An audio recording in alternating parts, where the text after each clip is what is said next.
Hello class, how are you? I hope you all are fine. So today in your lecture, we are going to start with your next chapter, that is chapter number 5 with your first lecture of your reading. Okay class?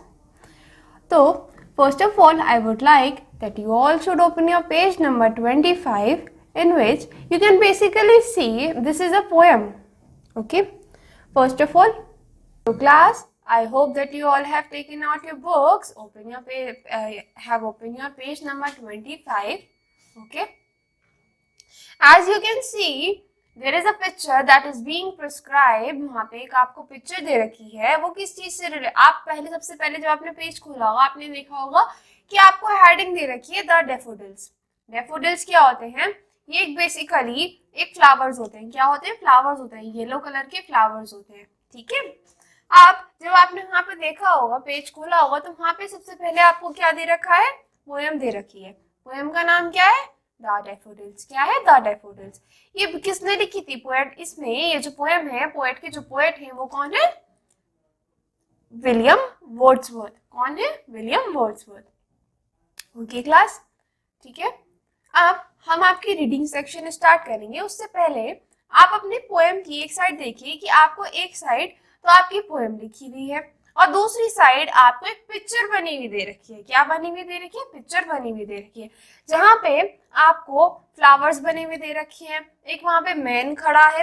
वहां पे आपको flowers के एक as की, उसके थोड़ी सी side में आपको वहां पे एक ब्रीज काल्म एक एयर चलती हुई, मतलब कि उस पिक्चर में शो करी गई है. और वहां पे साइड में आपको एक रिवर शो करी गई है. ठीक है. तो अब हम धीरे धीरे आपकी जो पोएम्स हैं उन्हें पढ़ेंगे, फिर देखते हैं. Okay, let's begin. I wandered lonely as a cloud that floats on high over vales and hills. ठीक है. आपके फर्स्ट स्टेंजा की दो लाइन है, वो क्या कहती हैं? I wandered lonely as a cloud. मैं बहुत वंडर कर रहा हूँ, मैं बहुत सोच रहा हूँ. lonely अकेला, बिल्कुल क्लाउड की तरह. मैं अकेला, बिल्कुल अकेला, एकदम क्लाउड की तरह. The float on the high over the vales and hills. मैं बिल्कुल अकेला, एकदम शांत, वंडर, बिल्कुल एक बेचैन अकेला सा, एकदम हिल्स और वैली पे, जैसे क्लाउड होते हैं, जैसे क्लाउड हिल्स और वैली पे चलते रहते हैं, जैसे क्लाउड और हिल्स और वैली पे चलते रहते हैं, ऊपर उनके जाते रहते हैं, चलते रहते हैं, इसी तरीके से मैं भी बहुत वंडर होते हुए, बहुत ही लोनली होते हुए, जैसे लोनली और वंडर क्लाउड्स होते हैं उनकी तरह आगे बढ़ता जा रहा हूँ, बढ़ता जा रहा हूँ. When all at once I saw a crowd, a host of golden daffodils. ठीक है. यहाँ पे आपको कह रहा है कि जैसे जैसे, जहाँ पे जो पोएट है, पोएट आपको कह रहे हैं कि जैसे जैसे मैं आगे बढ़ता गया, जैसे जैसे मैं आगे बढ़ता जा रहा हूँ, एक टाइम आया, एक पॉइंट ऑफ टाइम आया जहां पे मैंने एक बहुत सारा क्राउड देखा, बहुत सारा क्राउड देखा, बहुत सारा झुंड देखा. वहां पे किस चीज का? A host of golden daffodils. A host मतलब कि यहाँ पे आपको क्या दे रखा है? होस्ट का मतलब एक झुंड मतलब कि बहुत सारा, बहुत ही बड़ा सा, एक बहुत बड़ा सा झुंड दे रखा है. किस चीज का? डैफोडिल्स का. किस चीज का? डैफोडिल्स का. यहाँ पे आप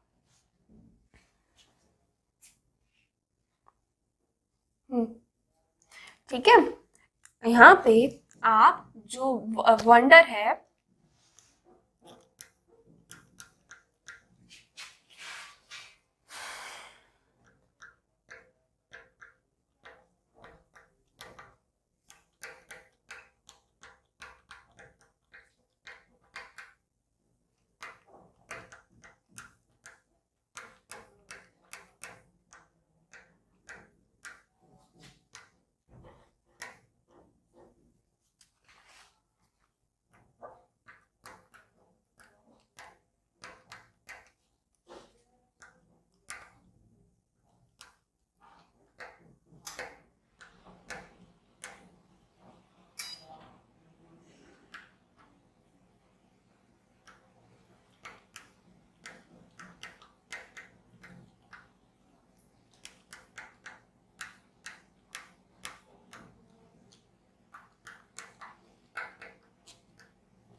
यहाँ पे आपको जो वंडर है, वंडर प्रिस्क्राइब कर रखा है बिना किसी पर्पस के। जब आप बिन मतलब के चले जाते हो, आगे बढ़े जाते हो, ऐसे ही आपको यहाँ पे पोएट कह रहा है कि मैं बिन मतलब के, बिना किसी सोच के, जैसे क्लाउड्स हिल के ऊपर, हिल और वैलीज के ऊपर चले जाते हैं, मैं भी उसी तरह चले जा रहा था।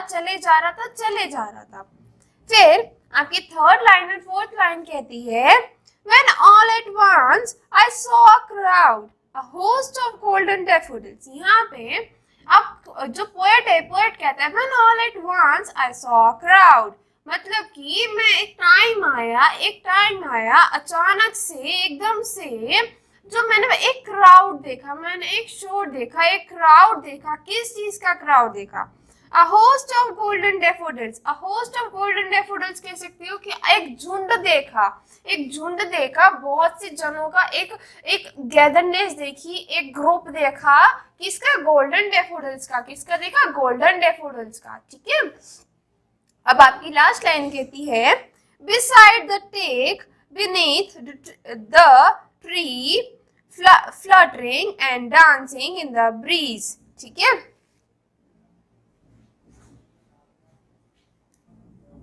अभी हम इसको फिर, अब आपकी जो लाइन है, अभी हम इसे फिर से पढ़ते हैं। Beside the lake, लेक के पास, beneath the tree, मतलब कि beside the lake, लेक के पास, beneath the tree, beneath को यहाँ पे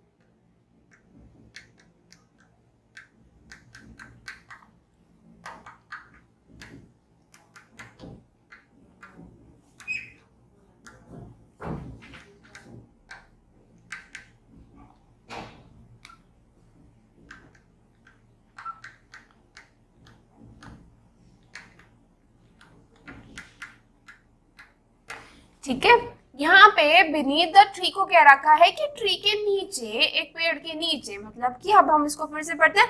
beside the tree, beneath the tree, fluttering and dancing in a breeze. ठीक है, यहाँ पे कह रहा है कि लेक के पास, एक ट्री के नीचे, एक ट्री के पास, एक ट्री के नीचे, फ्लटरिंग का मतलब हो गया फड़फड़ाना। क्या होना? फड़फड़ाना, मतलब कि इधर उधर फड़फड़ा रहे हैं, डांस कर रहे हैं। कि कहाँ पे?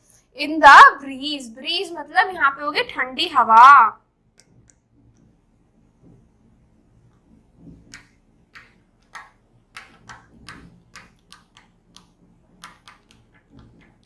ठीक है, यहाँ पे वो कह रहा है कि पोएट यहाँ पे कह रहा है कि मैंने वहां पे एक होस्ट, एक फ्लावर का झुंड देखा था। वो क्या कर रहे हैं? वो लेक के पास हैं, एक ट्री के नीचे हैं, और वो क्या कर रहे हैं? फड़फड़ा रहे हैं, इधर से उधर डांस कर रहे हैं, इधर से उधर अपना डांस कर रहे हैं। किस चीज में? ठंडी हवा में। जैसे जैसे ठंडी हवा वहां पे लहर रही है, उस तरीके से वो जो वहां पे डेफोडिल्स है, डेफोडिल्स का जो झुंड है, वो इधर से उधर डांस कर रहा है ना क्लास? अब हम इसका जो नेक्स्ट स्टेंजा है उसे पढ़ते हैं।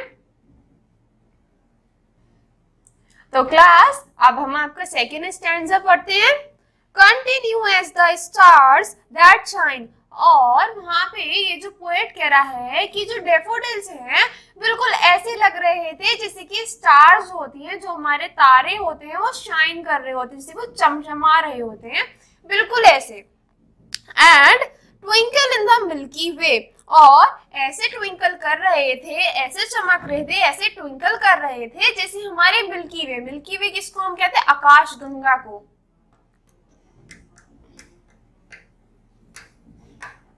मिल्की वे आपको यहाँ पे कह रखा है।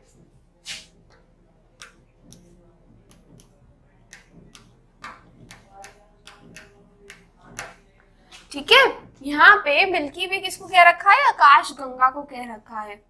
ठीक है, अब उसके लिखा है they stretched in never ending line along the margin of a bay। ठीक है, अब वो कह रहे हैं कि उनकी जो मोस्टली डेफोडिल्स की जो टहनी होती है, उनको कह रहे हैं कि वो इतनी स्ट्रेच थी जैसे कि एक नेवर एंडिंग बे होती है ना, इस तरीके से।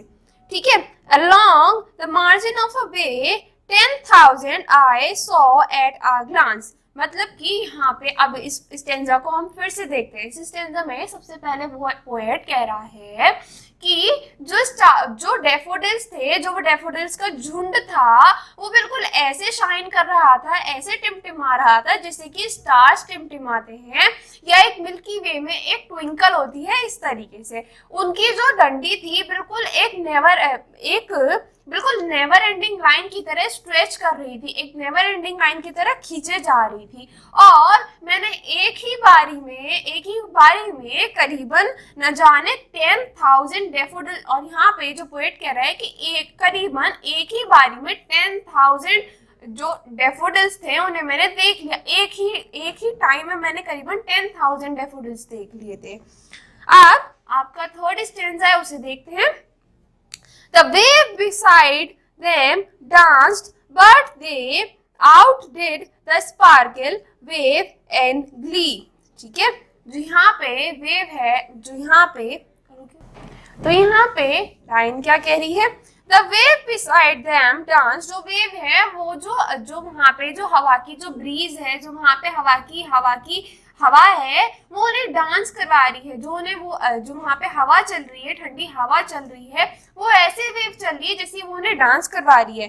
But they outdid the sparkle wave in a glee, मतलब कि जो वहाँ की ठंडी हवा है वो डैफोडिल्स को डांस करा रही है, वो इधर से उधर लहरा रही है, और जो उनकी स्पार्कल है डैफोडिल्स की, वो एक खुशी का आनंद दे रही है। किसका आनंद दे रही है? खुशी का, एक हैप्पीनेस का आनंद दे रही है। ग्ली यहाँ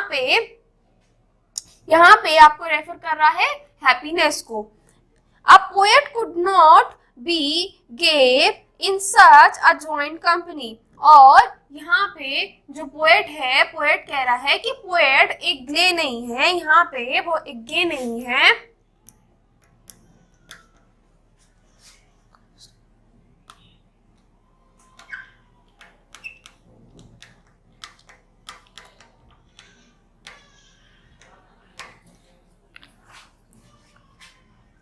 ठीक है, तो यहाँ पे जो पोएट कह रहा है कि जब वो डैफोडिल्स डांस कर रहे हैं, उस वेव के साथ डांस कर रहे हैं, तो पोएट को यहाँ पे एक हैप्पीनेस मिल रही है। क्या मिल रही है? एक हैप्पीनेस मिल रही है। In such a joint company, I gaze and gaze with but little thought. यहाँ पे जो पोएट कह रहा है, a poet could not be gay in such a joint company, मतलब कि पोएट यहाँ पे कह रहा है कि वो बहुत खुश था उस कंपनी में रह के। वो जो एक जॉइंट कंपनी थी, वो जो एक आनंद में उसके लिए खुशी, उस चीज को देखने की खुशी थी, वो अलग थी। I gaze and gaze, but a little thought what wealth that show me had brought, मतलब कि मैं बहुत ग्लेज करे जा रहा था, पर मेरे पास एक लिटिल थॉट भी था। यहाँ पे एक लिटिल थॉट भी था कि कौन कौन सी जो वेल्थ है मैं यहाँ पे शो कर सकता हूँ। अब आपका जो लास्ट स्टैंजा है वो क्या कहता है? For oft when on my couch I lie, मतलब कि क्या होता है? अब तो उसने वो उस समय का प्रिस्क्राइब करा था। अब आपकी लास्ट स्टैंजा पे कह रहा है आफ्टर अ टाइम, कुछ समय बाद, जब कभी भी मैं थक जाता हूँ या मैं उदास होता हूँ, आई इन अ वेकेंट एंड पेंसिव मूड, जब मैं बहुत उदास हो जाता हूँ या खाली, या एक पेंसिव, वेकेंट हो गया यहाँ पे खाली, और पेंसिव हो गया यहाँ पे मतलब कि एक अनहैप्पी, एक उदास मूड में जब मैं होता हूँ और मैं काउच के पास लेटा हुआ होता हूँ या फिर मैं काउच पे बैठा हुआ होता हूँ, they flash upon that inward eyes which is the bliss of solitude, मतलब कि यहाँ पे पोएट कह रहा है कि जब भी मैं उदास होता हूँ या जब भी मैं परेशान या अनहैप्पी मूड में होता हूँ, तो वो जो एक झलक थी ना उन डैफोडिल्स की कि कैसे वो डांस कर रहे हैं, कैसे वो ट्विंकल कर रहे हैं, कैसे वो मिल्की वे में जैसे ट्विंकल करते थे, शाइन करते थे, इस तरीके से दिख रहे थे, और कैसे मैंने एक टाइम में करीबन 10,000 डैफोडिल्स को एक ही टाइम में देख लिया था।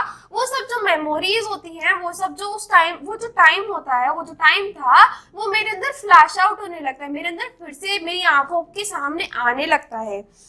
They flash upon that inward eye which is bliss of solitude, मतलब कि यहाँ पे वो कह रहा है कि वो मेरे अंदर जो जो उस टाइम का जितना भी वो टाइम था वो मेरे आंखों में फ्लैश आउट होने लगता है, वो मेरी आंखों में दिखने लगता है और मैं उस सोच को, उस इमेजिनेशन को सोच के बहुत खुश और अपने आप में बहुत ब्लिसफुल, एक बहुत ब्लेस्ड फील करता हूँ। And then my heart with pleasure fills and dance with a daffodil. और इसके बाद क्या होता है, जो पोएट कहता है लास्ट में कि जो मेरा हार्ट है, जो मेरा दिल है, वो बहुत प्लेजर से भर जाता है, बहुत खुशी से, बहुत हैप्पीनेस से भर जाता है। और जैसे ही वहां पे डैफोडिल्स डांस कर रहे थे, मैं भी उन डैफोडिल्स की तरह डांस करता था। अब डांस करना स्टार्ट कर देता हूँ, मैं भी बहुत हैप्पी होके डांस करना स्टार्ट कर देता हूँ। तो क्लास, हमने यहाँ पे अभी आपकी पोएम के 4 स्टैंजा हैं, उन्हें पढ़े थे। तो क्लास, अभी हमने आपकी जो डैफोडिल्स पोएम है उसे करी थी, ठीक है। तो अब हम आपकी जो डैफोडिल्स की पोएम है उसे एक बार हम फिर से रिवाइज करेंगे, उसे हम फिर से रीड करेंगे, फिर से रिवाइज करेंगे, ठीक है। तो सबसे पहले आपको सबसे पहला स्टैंजा है, अभी हम उसे रीड करते हैं। I wandered lonely as a cloud that floats on high over the valleys and hills। मतलब कि यहाँ पे जो पोएट है, पोएट कह रहा है कि मैं बिल्कुल खाली खाली सा, जैसे क्लाउड्स इधर उधर लहरते रहते हैं, मैं भी इसी तरह, जैसे क्लाउड्स वैली और हिल्स के ऊपर लहरते रहते हैं, मैं भी इसी तरह बस लहर रहा था, कहीं ना कहीं इधर उधर जा रहा था। When at once I saw a crowd, a host of golden daffodils। मतलब कि उस समय मैंने एकदम से क्या देखा, मैंने देखा कि एक होस्ट, एक झुंड जो है डैफोडिल्स का, मैंने उसे वहां पे एक पॉइंट पे आके, एक टाइम पे आके देखा। Beside the lake, beneath the trees, fluttering and dancing in the breeze। मतलब कि यहाँ पे जो पोएट है, पोएट कह रहा है लेक के पास, ट्री के नीचे वो फ्लटरिंग और डांसिंग कर रहे थे, वो फ्लटर कर रहे थे, फड़फड़ा रहे थे, डांस कर रहे थे। किसके साथ? एक ठंडी हवा, एक जो ब्रीज थी, एक ठंडी हवा थी, उसके साथ वो डांस करे जा रहे थे, ठीक है। सेकंड है, Continue as the stars that shine and twinkle in the Milky Way। मतलब कि जो वहां पे वो कंटिन्यूअसली कैसे दिख रहे थे, जैसे कि स्टार्स जो हैं शाइन करते हैं, और मिल्की वे में जो स्टार्स होते हैं वो एकदम से ट्विंकल करते हैं ना, इस तरीके से वो जो वहां पे डैफोडिल्स थे वो भी ट्विंकल और शाइन कर रहे थे। They stretched in never ending line। जो उनकी जो टहनी थी वो बिल्कुल ऐसी थी जैसे कि एक नेवर एंडिंग लाइन होती है, इस तरीके से वो स्ट्रेच हो जा रही थी। Along the margin of bay 10,000 saw I at a glance। मतलब कि यहाँ पे वो पोएट कह रहा है कि जो उनकी जो टहनी थी डैफोडिल्स की, वो तो एक नेवर एंडिंग लाइन की तरह थी, और मैंने जो मार्जिन थी वो एक बे की तरह थी, और एक ही टाइम में, एक ही पॉइंट ऑफ टाइम में जो पोएट था, पोएट ने करीबन 10,000 डैफोडिल्स देख लिए थे। कितने देख लिए थे? 10,000 डैफोडिल्स उसने एक ही टाइम में देख लिए थे।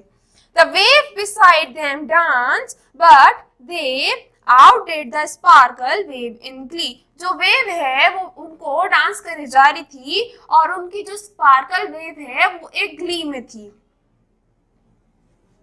तो यहाँ पे पोएट क्या कह रहा है कि जो उनकी स्पार्कल थी, जो वो डांस करे जा रहे थे, वो बहुत ही अच्छे लग रहे थे, वो उन जो वेव थी उससे वो डांस करे जा रहे थे, और वो पोएट को एक अनकंडीशनल हैप्पीनेस दिए जा रहे थे, वो एक पोएट को एक बहुत ही स्पेशल एक फीलिंग, एक डिलाइटली फीलिंग दिए जा रहे थे। A poet could not but be gay। यहाँ पे पोएट ही कह रहा है कि वो कुछ नहीं, मतलब कि वहां पे उसे कुछ नहीं दिख रहा था, बस उसे उन डैफोडिल्स को देख के एक हैप्पीनेस दिख रही थी, एक बहुत ही ज्यादा खुशी दिख रही थी उन डैफोडिल्स को देख के। इन सच आ जॉइंट कंपनी, मतलब कि उस आनंद में कंपनी के साथ, मतलब कि उस जब वहां पे जो वो पोएट था वो उन डैफोडिल्स को देख रहा था, वो जो उन डैफोडिल्स की उसके साथ एक कंपनी थी ना, वो उसे बहुत ही आनंद लेके उसे ज्वाइन कर रहा था, उसे बहुत अच्छा लग रहा था उन डैफोडिल्स को वेव करते हुए, उन्हें देखते हुए। आई glaze and glaze but little thought what wealth that show to me had brought। मतलब कि वो बहुत ग्लेज और ग्लेज करे जा रहे थे। पोएट इस चीज को देख के बहुत खुश था। लास्ट आपका आता है for oft when on my couch आई, मतलब कि फॉर ऑफ्टन कभी कभार जब भी मैं अपने काउच पे लेटता हूँ या बैठता हूँ, इन अ वेकेंट और इन अ पैसिव मूड, जब कभी भी मैं अपने काउच पे लेटता या बैठता हूँ कि एक वेकेंट मतलब कि खाली समय में, या एक पैसिव हो गया अनहैप्पी मूड में, एक खराब मूड में जब कभी मैं बैठता हूँ या लेटता हूँ, दे फ्लैश अपॉन इनवर्ड आईज, वो मेरी जो डेफोडिल्स का एक सीन था जो पोएट ने उस टाइम पे देखा था, वो मेरी आंखों के सामने आ जाता है, वो मेरी आंखों के सामने फ्लैश हो जाता है। यहाँ पे which is a bliss of solitude, जो उसके जो पोएट के लिए, जो पोएट है उसके लिए बहुत ही एक ब्लिसफुल फीलिंग होती है, बहुत ही एक ब्लेस्ड फीलिंग होती है, जो उसके सोल को भी हैप्पीनेस देती है। And then my heart with pleasure fills, और जैसे जैसे जो उसकी जो इमेजिनेशन थी डेफोडिल्स की पोएट के सामने आती रहती है, तो जो पोएट का जो हार्ट है वो प्लेजर से, बहुत ही खुशी से, प्लेजर से भर जाता है। And dance with the daffodils, और ऐसे डांस करता है वो जो पोएट है, वो ऐसे डांस करता है जैसे डेफोडिल्स हैं, वहां पे जो डेफोडिल्स थे वो डांस कर रहे थे ब्रीज वेव के साथ। ठीक है क्लास, तो आज हमने आपके लेक्चर में क्या पढ़ा था? आज हमने लेक्चर में आपकी चैप्टर 5 की जो डेफोडिल्स पोएम है उसे पढ़ी थी। वो किसने लिखी थी? विलियम वर्ड्सवर्थ ने लिखी थी। ठीक है क्लास, नाउ अब आपका होमवर्क ये है कि हमने अभी आपकी चैप्टर पढ़ा है, उसे रिवाइज करा है। आई होप आप सबको पसंद आई होगी ये पोएम। ठीक है, आप जो आपके एक्स्ट्रा वर्ड मीनिंग्स हमने करे हैं उन्हें आप अपनी कॉपीज में नोट डाउन जरूर करिएगा।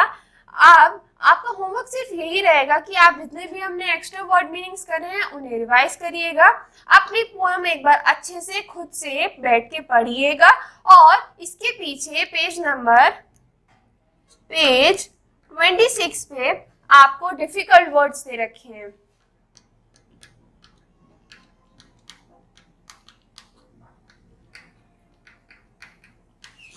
ठीक है क्लास, आपको दे रखे हैं डिफिकल्ट वर्ड्स, तो वो डिफिकल्ट वर्ड्स आपको पहले बैठ के रीड करने हैं, एंड देन उसके बाद आपको अपनी कॉपी में नोट डाउन करने हैं।